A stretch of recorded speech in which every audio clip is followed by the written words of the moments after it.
Hello?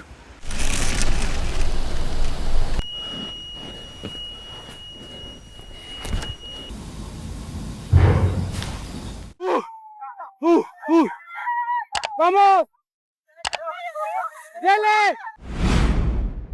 This disturbing footage comes from Rick, the creator behind the YouTube channel, Rick in His Van, where he documents life traveling in a self-built camper van. Rick travels across different areas, sharing not only his journeys but also the realities of van life, including the good moments, the difficulties, and the lessons he has learned along the way. On October 26, 2023, Rick set out expecting another simple overnight trip, but this journey would turn out differently. This time he deliberately chose to camp in a woodland area, locally known for its unsettling reputation. It was a personal challenge to spend an entire night alone in a place many people avoided after dark. What started as a peaceful escape slowly became one of the most disturbing experiences of his life. This is the Common. Now, I've been here before and shot a few videos here before, and a couple of other things that I've filmed here. It's only up the road for me, so it's a really easy place to come to, and it's lovely, and you can wild camp here, and you are allowed. I'm here, I'm just going to sit in the van, make myself something to eat, let it get a bit, and then I'm going to go off into the woods over there and see what we can find. Right, so this is home for the night. First things first, dinner. What have I got?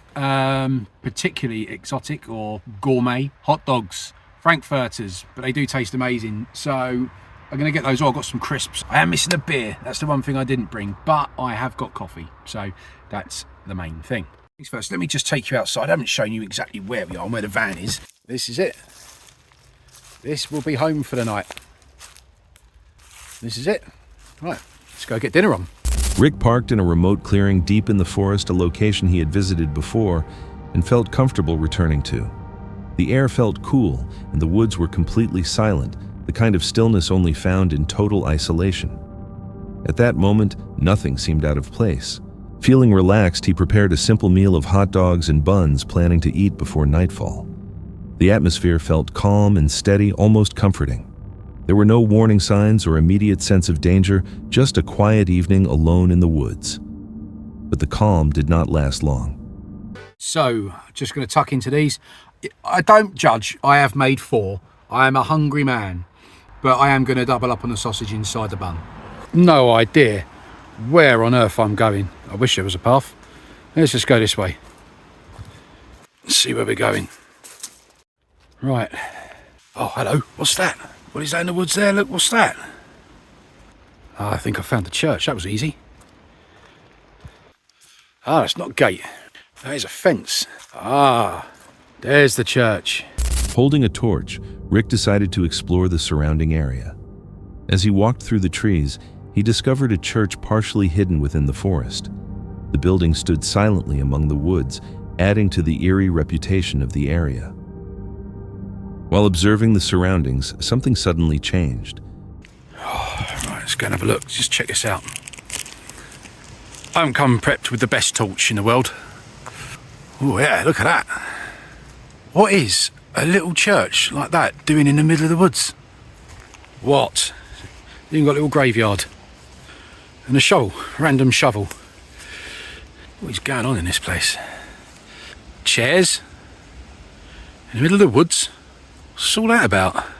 Sorry. Standing all over you. I'm gonna come back here in the daytime and have a look. I'm gonna come back here in the morning. Well, that's a good fun now, isn't it? I look like that guy, don't I? Look. Here's Johnny. Speaking of church, I'm going to come back and check this place out in the morning when I can have a good look round. Because I've already tripped over and gone arse over tit. Bye, church. The hell is that? Hello? Hello? What the hell? Did you see that? Or was that just me? Swear, this me. Oh, there was someone standing there. There was someone standing right here. I swear to God, there was someone standing right here by my gimbal.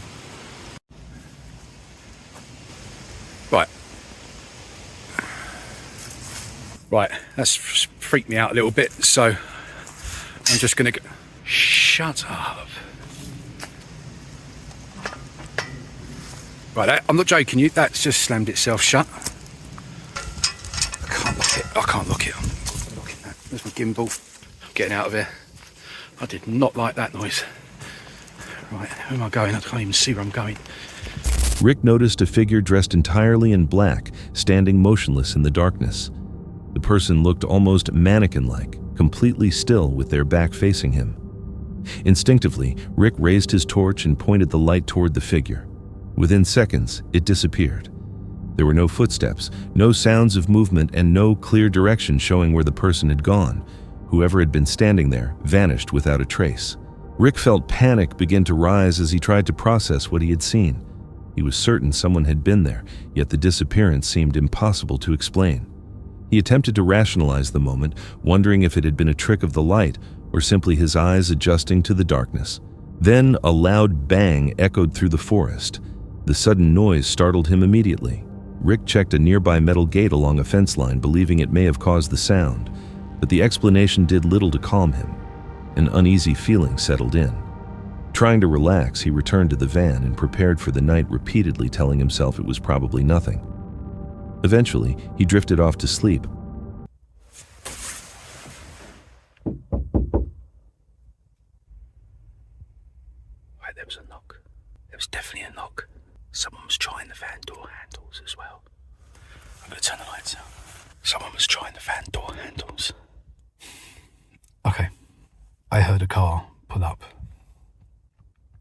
There's definitely a car pulled up outside. I'm going to have a look.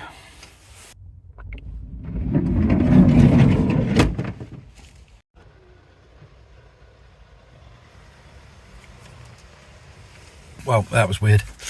I opened the van doors and then it was all quiet out there now, so I'm just going to try and get myself back to sleep. I don't know who they were, but we're all locked up, so we're safe. They can't get in, hence why they were knocking. So 1:45 now, so try again. All right. But the night was not over. Around 1 in the morning, Rick suddenly woke to the unmistakable sound of someone testing the handles on his van doors. Before he could fully react, loud knocking followed. The sound was close and deliberate. Someone was outside. Heart racing, Rick gathered the courage to look outside. The moment he opened the door, a car immediately reversed and drove away, disappearing into the darkness of the forest. The timing felt unsettling. It seemed intentional, as though whoever had been there did not want to be seen. Questions flooded his mind. Who would approach a stranger's van in the middle of the night in such an isolated place? Trying to remain calm, Rick considered that it may have been someone lost or simply passing through. He shut the door, locked it, and lay back down, but the disturbance was not finished. Believe this. Let me turn the lights on. I've heard that car come back. And it's what? 2:45 now. That van's come back. Well, that car's come back. That 4x4 vehicle. I can't hear anyone.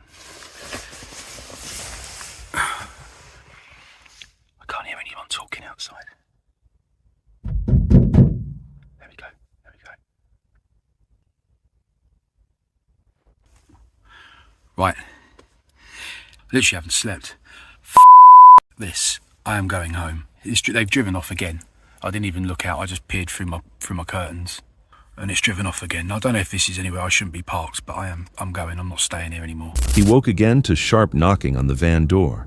This time it sounded louder and more controlled. The same car had returned. The knocking was slow, firm, and deliberate, not random or accidental. At that moment, Rick realized something important. This felt intentional. It seemed like whoever was outside was testing him, waiting for some kind of reaction. Rick did not open the door. He did not look outside. He stayed completely still, barely breathing, trusting his instincts. After several long and tense minutes, the vehicle reversed once again and disappeared into the darkness. But the uneasy feeling remained. The repeated returns did not feel accidental. They felt planned. Then, there was the earlier sighting, the figure in black who had vanished without making a sound. Rick could not ignore the possibility that the two incidents might somehow be connected. Nothing about the sequence of events felt random. The disappearance of the figure had already seemed unnatural, and now the repeated knocking during the middle of the night made the situation feel far more serious than he originally believed. A realization slowly formed in his mind. If he had opened that door, the situation might have escalated quickly. The forest was isolated, nobody else was nearby, and there was no immediate help available. The danger felt real.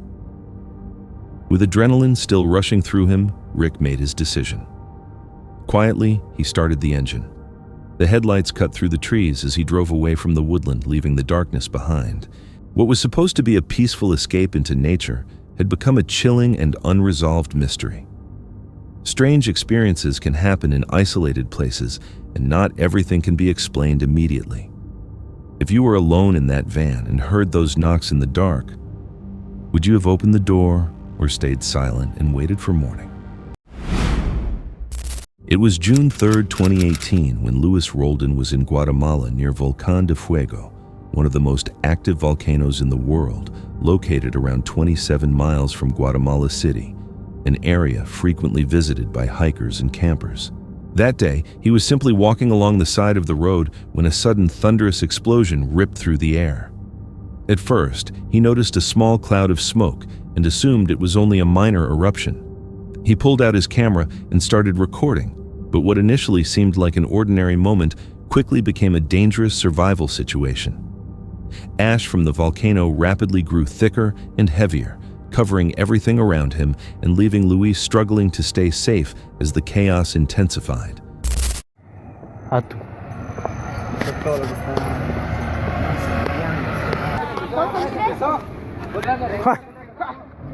¡Corran, corran! Eso es ahí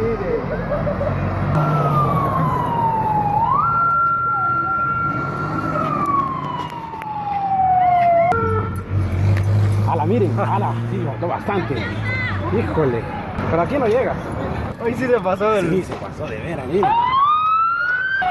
Ahí viene, ahí viene. Híjole, el humo, sí, híjole, están temblando los...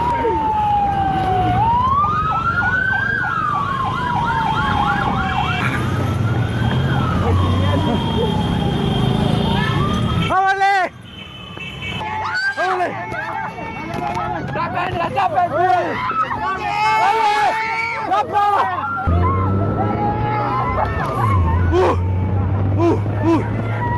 ¡Vamos! ¡Dele! ¡A un lado! ¡A un lado! ¡Despacio, Simón! ¡Dele despacio, hombre, que el carro no nos alcanza! ¡No la rampa! He remained there briefly, believing the ash would not reach him, but it spread much faster than anyone expected. Nearby, people were already running desperate to escape.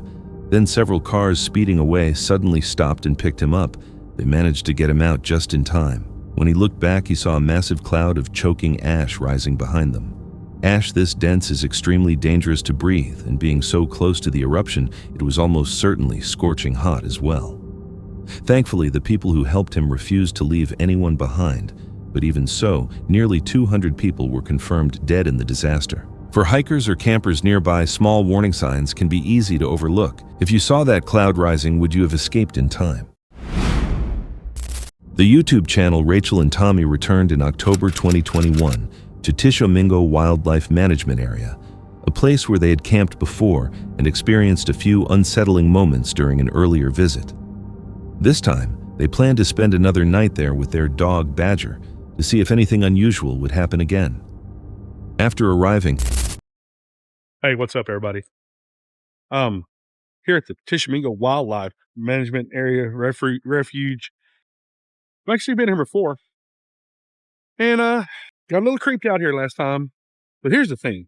He's running around being Badger, obviously. But he's been very skittish since we got here. Yeah.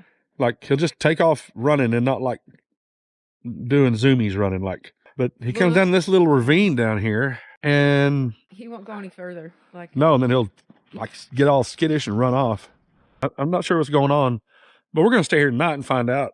Yay. Badger immediately started acting nervous and refused to move past a certain area near a ravine. They had been to the same location before and noticed strange moments during their last trip, which made the dog's behavior feel even more unusual this time. Well, last time we were here, there was a crow walking around in the van. I don't know, maybe a raccoon was like walked under the van and hit the bottom of, like hit the frame hard enough to like kind of move the van. That'll wake you up. You know, if a raccoon runs into your house, you're like, I have no idea that a raccoon ran into my house. You know, yeah, you would know that. You're a little more acutely aware of your surroundings. We're definitely going to keep you posted. Yeah, because He won't go any further. He'll look out there and I don't know. He's just skittish. We don't know. I don't know. Where are you hearing it, honey? Everywhere. I mean, like in this area. Now he'll come over here, but he won't go over there. Yeah, over there. He's like, nope. See? Yeah, he. Yeah, it's a weird. It's definitely a weird. Noises across the lake. I'm gonna walk down here and see.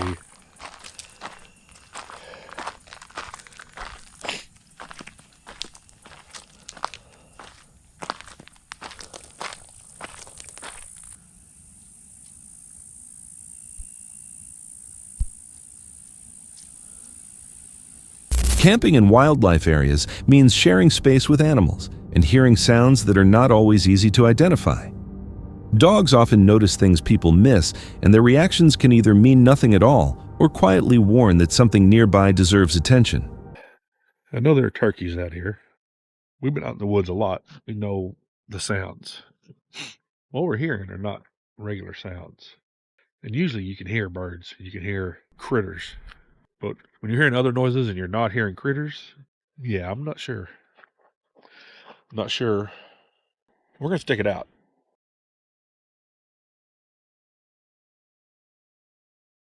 You know, we have no problem running off, or not running off. We have no problem starting the van and driving out of here and going to find another place to stay. I don't feel like we're going to have to do that. I mean, do you feel like that, honey? What? Like we need to go somewhere else? Yeah, like I said, we haven't heard critters. I mean, we heard a duck, but we haven't heard critters. Creatures, yeah. I just heard something again back over that way. Last time we were here, there were turkeys. Yeah. I don't know. Maybe we're Well, I mean, I'm not trying to. I don't let myself get freaked out. Yeah. Because I know for 99.99 things that you hear, there's an explanation. So, don't know. Yeah. So we're sitting here just enjoying the peace and quiet. We keep hearing weird sounds. No clue what they are. Badger's been skittish again, like we said. Like he'll just look off in the woods and stop and just stare. It's eerily quiet out here. Now that was a duck. Like, you know, obviously there are raccoons and possums, whatever else out here. I mean, we're in the woods. A little disconcerted. And then it's starting to sprinkle. A little bit. It's supposed to storm later. Again, I'm not worried, but it's a little creepy. A little creepy. It'll be fine. It will. So we've been sitting here in the van, lights off, just playing on our phones. We have the windows down, but we're just sitting in the van. And I keep hearing something out in front of the van. So let me turn the LED lights on real quick and see if there's any. No? It's all good so far, I guess. I mean, it's going to be good. I'm not really worried about it. But so I locked Badger out of the van because we're sitting out here. This boy got up in Rachel's whole lap because he's afraid of, well, he's staring in one specific direction right now. Living inside a van makes people much more aware of their surroundings than they would normally be inside a house. Some nights raise a simple question about instinct and patience. When the woods suddenly grow quiet and something feels wrong, do you trust that feeling enough to leave or stay and find out what might be waiting out there? On October 11th, 2025, Manas Y traveled through the Appalachian Mountains, a region shaped by folklore and long-forgotten tragedies. His channel mixes humor with cinematic travel, visiting unusual places without depending on theatrics or staged fear. This time, he followed a route through 10 locations said to carry more history than hauntings. The trip was not supposed to be scary. We're back in West Virginia, not for the Mothman, but for the abandoned and haunted Lake Shawnee Amusement Park.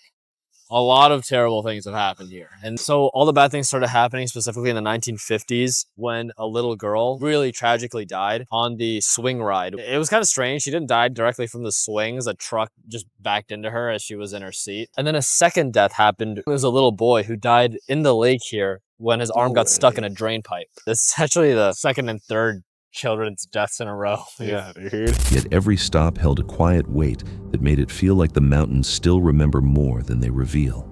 At Lake Shawnee... All right, I'll tell you. Come on. I actually want to know. Yeah, I got you. Let's go.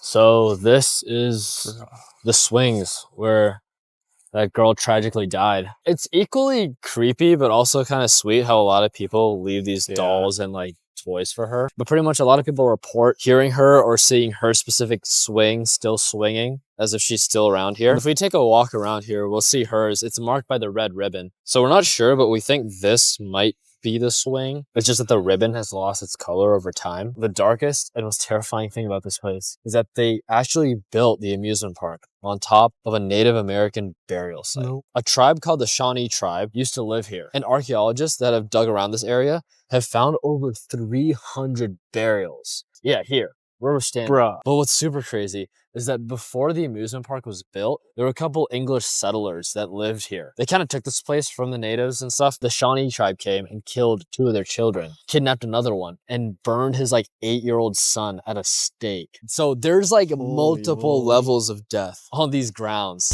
He entered only after leaving a small offering, a practice connected to the site's long and troubling past. He recalled the stories a young girl killed in an accident on the swings, a boy who drowned nearby, and the discovery of hundreds of Native American graves beneath the property. The place carried its past without theatrics, and the silence felt heavier than expected. It was the kind of quiet that follows you even after you leave. All right, we're rolling up to the next location, which is called Poinsett Bridge, and it is terrifying. Let me give you some history about this place. Pretty much, it's one of the oldest bridges in the entire country. It was built all the way back in 1820. Poinsett Bridge. When it was being built, all the workers there caught a strange, mysterious disease. Some people think it was malaria, but the fact of the matter is a lot of people died while this thing was being built. Here's the crazy part, okay? Legend has it that one of the workers that died from the mysterious illness, his body was buried within the walls of this bridge itself. And it's still there to this day. A lot of visitors who come here at night report hearing screams, seeing figures. Some people even fall ill. The thing about this bridge is that a lot of people report strange activity when 2 things occur. Right after it rains, which you can see from the ground, it's literally still wet, and when it's midnight. Dude, come on. That was close. Hold on, give it a second. At midnight, there are reports of people seeing on this bridge a headless man. Something I forgot to mention is that sometimes people don't just hear or see a presence, but they actually feel a physical touch. Just with it, dude, these walls are so old. And somewhere buried in here oh! What just happened? You did that! Are you kidding me? No, did what? Oh, no, we gotta go. We gotta go. Did We what? gotta go. I don't want to be. No, we gotta fucking go. We gotta go. My tripod leg came loose. And usually it's this short. It opened and it came out here and it touched the back of my leg. You were like wrapping your hand around my leg. No, I thought you were playing a bit because but then the look in your eyes was actually like. When we were under the bridge, there's nothing around us that could touch me but you. Yeah, because if there was trees or something. Yeah, if there was trees, I'd be like, okay. Later at Poinsett Bridge, he returned to the stories of workers who died during its construction and the rumors of a headless figure appearing after dark. While filming, the tripod suddenly moved and hit his leg, startling him in a moment too quick to explain. He tried to steady the situation with humor, but the incident remained without a clear answer. Some moments do not reveal their meaning until much later, if they reveal anything at all. It's time to hit the final location, the not just ghostly, but demonic Popelick Bridge. Home. Sightings of a demonic half-goat, half-man entity have been reported since at least the 1960s. There are a few tales about its emergence. The first is that it's the spirit of a circus freak who seeks vengeance after being mistreated. The most infamous story about this place, though, is that it once used to be a local farmer who sacrifices goats in rituals in return for satanic power. What's very real are the many, many deaths that have occurred on this bridge. What often happens is people looking for the creature end up getting hit by the train that crosses this very bridge. On the tracks, it goes out into just an endless abyss. It's really creepy. I prepared to summon the demon the only way I knew how. Goatman! I'm here! I am right here, all by myself. Last chance to prove the Appalachians are actually haunted.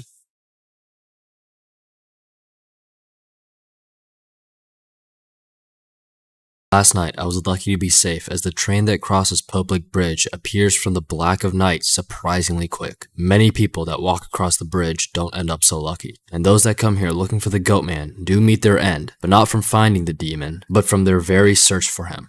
At Popelick, he went alone, standing beneath the tall trestle tied to the legend of the Goatman. He repeated the stories of people being drawn toward the tracks, though he stayed below, recognizing the real danger of passing trains. When one thundered overhead, the force broke through the stillness, ending the night with a reminder that not every threat is supernatural. He walked away thinking about the beauty, the heaviness, and the strange pull of these mountains. Viewers pointed out how Appalachia's history shapes its atmosphere, suggesting the unease comes less from legends and more from what remains unspoken. If these places feel this heavy in daylight, what might they hold for anyone willing to return after darkness settles in?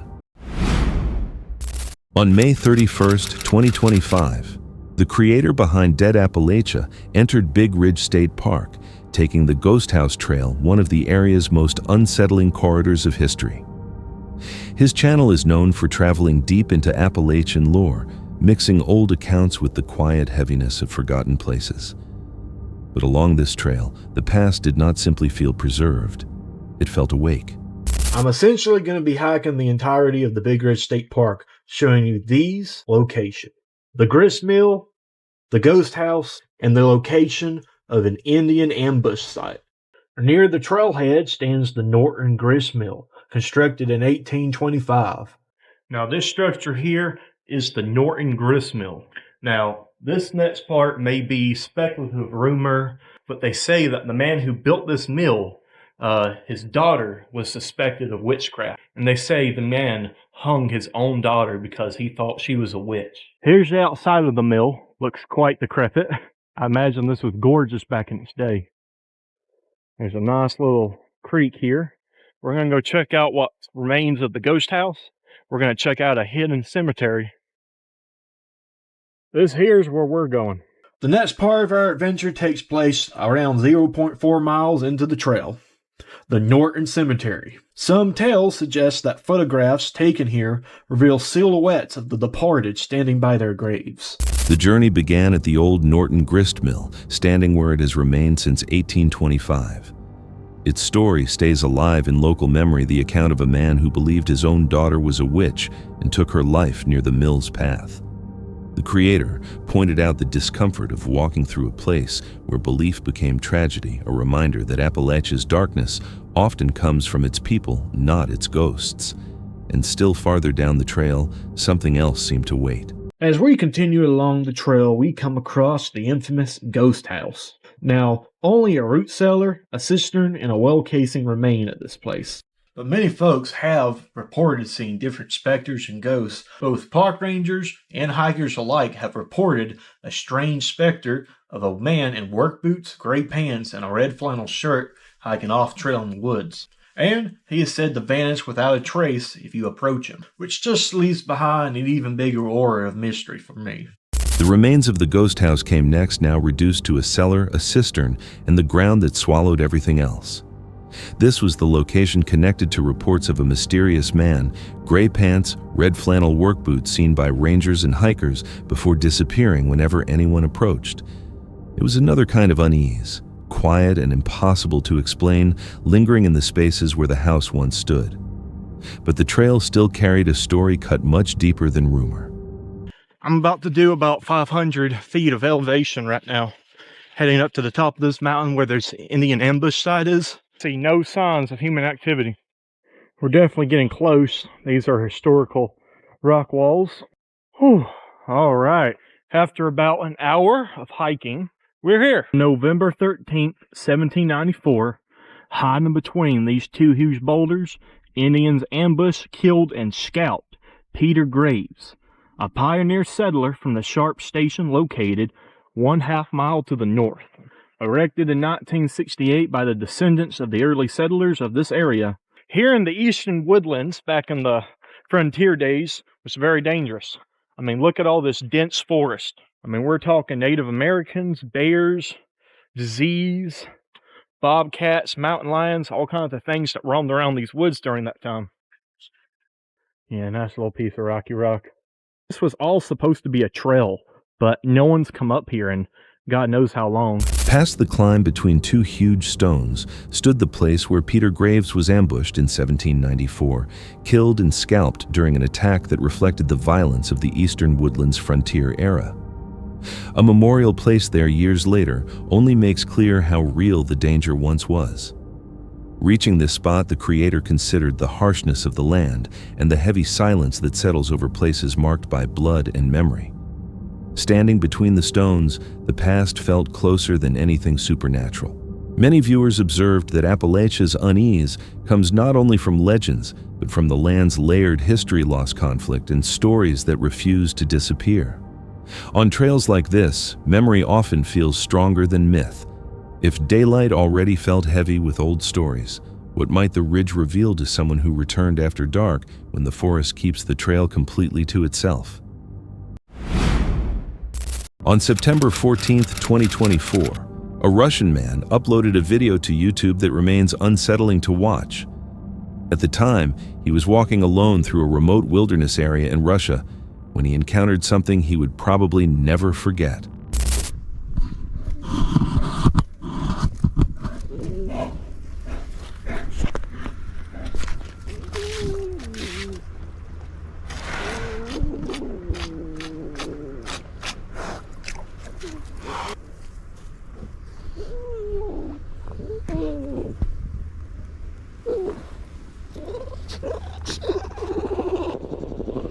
Бросила вас мамка. Да.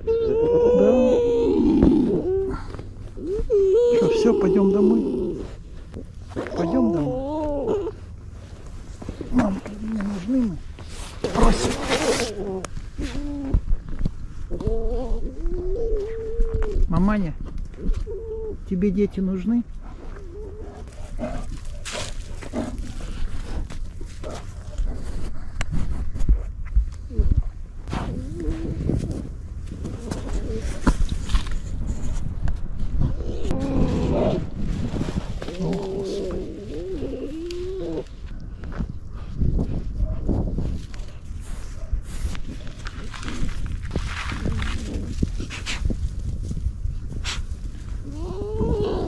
A large black bear can be seen calmly moving around him while two cubs stay close beside it. The animal approaches the man from only a short distance away, even passing directly next to him, yet it shows no signs of aggression or defensive behavior. The man stays surprisingly calm as the mother bear and her cubs continue wandering peacefully around him. The moment feels tense, as though something could go wrong at any second, but somehow it never does. The encounter ends without any sudden movement or attack. The video is unsettling because of how normal the situation appears despite the obvious danger. Watching someone remain that calm with a bear standing only a few feet away feels almost impossible, especially considering how unpredictable these encounters usually are. Some viewers believe the bear may have recognized the man or previously been fed by humans, which could explain its calm behavior. Even so, experts continue to warn that wild bears are unpredictable and should never be approached. Luke is someone who has a strong passion for the outdoors. He spends much of his time camping not only for the scenery, but because he genuinely enjoys being out in nature.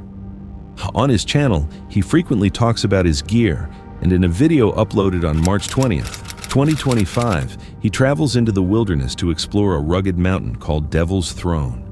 This is an episode that a lot of people have been looking forward to, and that includes myself. This is my 4th time to the Devil's Throne over the years, and every single time I've experienced some odd things. Already, I've had 2 experiences just coming up the mountain here. I'm not alone up here. Something is with me. I hear footsteps, I drop my pack, I take off running, I can find nothing. I make it back to my pack, I'm hearing footsteps again. It was an episode many viewers had been waiting for, especially because of the mountain's reputation. Strange experiences seem to happen there whenever he visits. Before he even reaches the mountain, heavy fog begins rolling in, adding to the uneasy atmosphere. As he hikes higher, he starts hearing unexplained noises. These are not sounds from the wind or rustling leaves, but distinct heavy footsteps coming from somewhere ahead of him. Every time he checks the area, nobody is there. Even so, he sticks to his plan of spending the night unaware of what may be waiting for him. Devil's Throne itself is a huge rock formation made of stacked stone extending over the mountaintop. Because of its size, it creates natural shelter, allowing anyone underneath to stay dry during bad weather. This large rock structure, everyone, is the Devil's Throne. Basically, it's a series of rocks stacked on top of each other. It is extremely cool because of the size of this. When you're underneath this gigantic rock, it could be storming outside, and underneath here, you will stay dry. After a long hike, Luke reaches the campsite, unpacks his equipment, makes coffee, and enjoys a short moment of peace.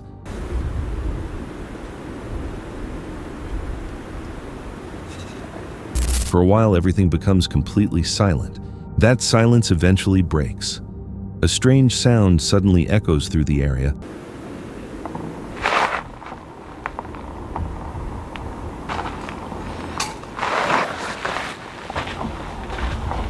I wish I could tell you all what that is. Like, it's like just out of my reach as far as my hearing goes, you know? It's like one of those things where, like, if it was just a little bit louder, but I can't. It sounds weird though, that's for sure. When I was hiking up the mountain, I heard footsteps. I heard that strange noise. I hear it again now. I wanted to come up here, spend the night, see what happens, and I will share with you all my experiences. Already a bit strange, you know what I mean? And Luke cannot tell where it is coming from or what could be causing it. The feeling of being completely alone slowly disappears, replaced by the sense that something else is nearby. Later, after night falls and he begins preparing food, the noises return. I am still hearing that sound. Pretty loud too. Closer. Unfortunately, it's too foggy, the rocks are too wet to go mess around in the dark. Basically, I'm hunkered down for the night. That is so weird.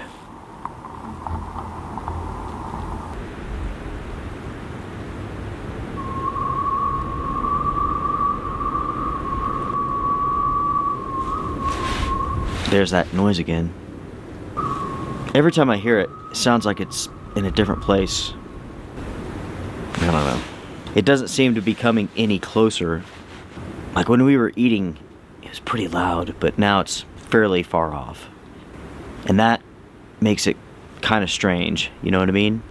Thick fog and slippery rocks keep him from moving around as the sounds continue changing positions but never fully stopping. Combined with the earlier footsteps, the experience becomes difficult to ignore, especially since he is alone on the mountain. The sounds may have a natural explanation, but the timing and movement remain difficult to explain. Do you think this was wildlife or something still unexplained?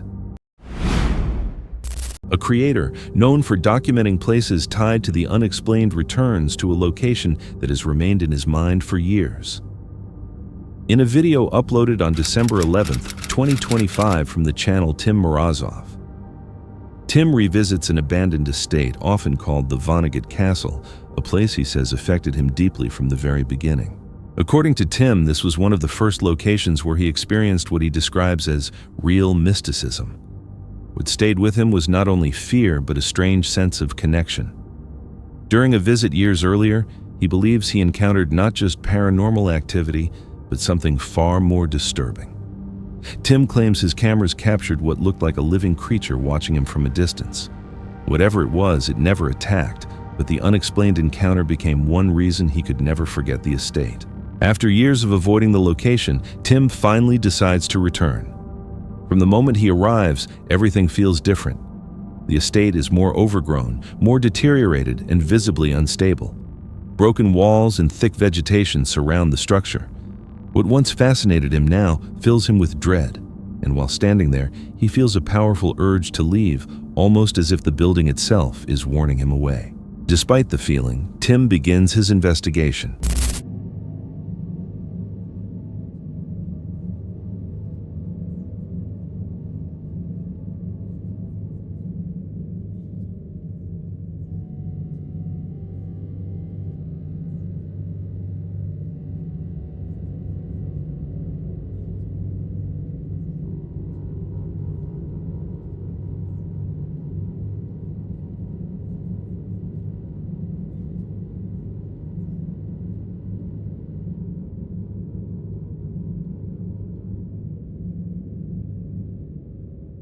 He sets up equipment intended to detect and amplify paranormal activity, placing devices near the entrance where the creature was previously filmed while positioning cameras throughout the estate.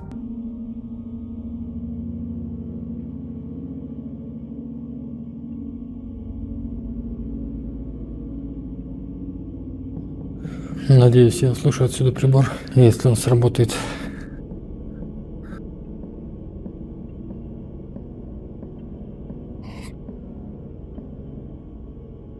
И если меня кто-нибудь слышит, дайте знак или ответьте мне.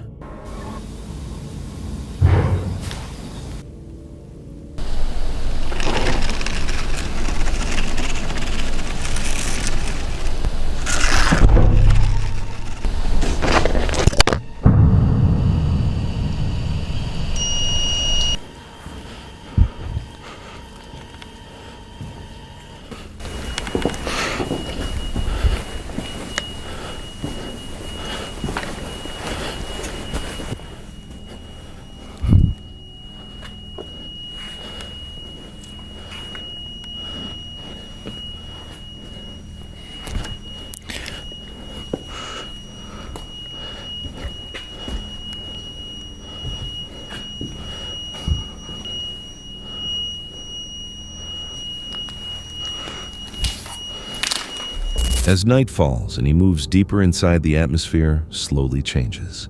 Tim admits some people may believe the activity is caused by an animal, but he insists the equipment only reacts to paranormal energy. He adjusts the devices convinced something has entered the building.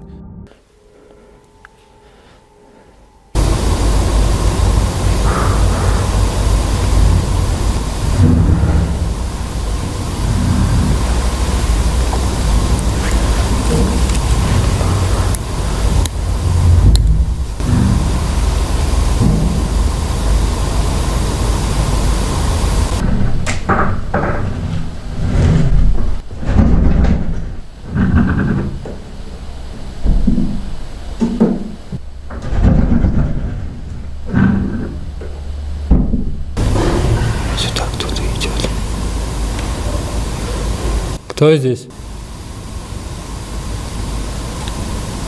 For a brief moment, he considers the possibility that another person may be inside, but the idea quickly disappears. The estate is too isolated with no nearby roads or signs of anyone around.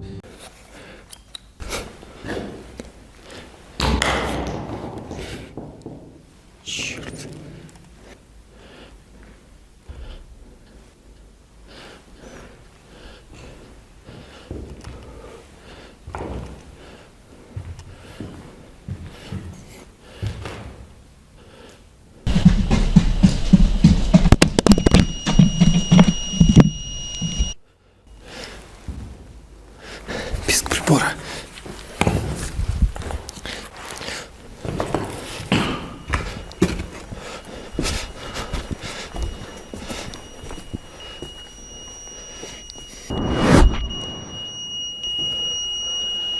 Снова что-то отбросило мою камеру.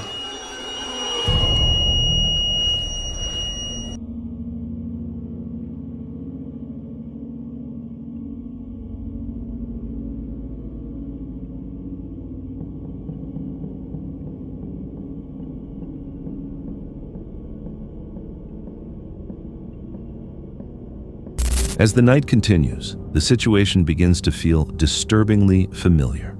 Tim admits he never captures a clear image of the entity, but the feeling remains unmistakable. He expands his setup, placing cameras on several floors, including the basement, along with a thermal camera near the entrance, even as the structure becomes increasingly dangerous to move through. Without realizing it at the time, one of the cameras records something unusual.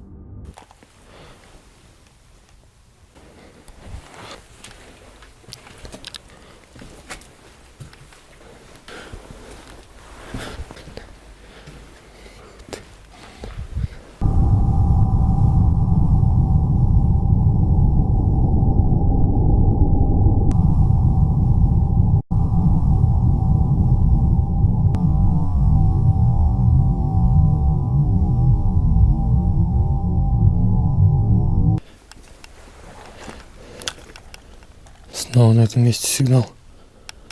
Сейчас он не прекращается.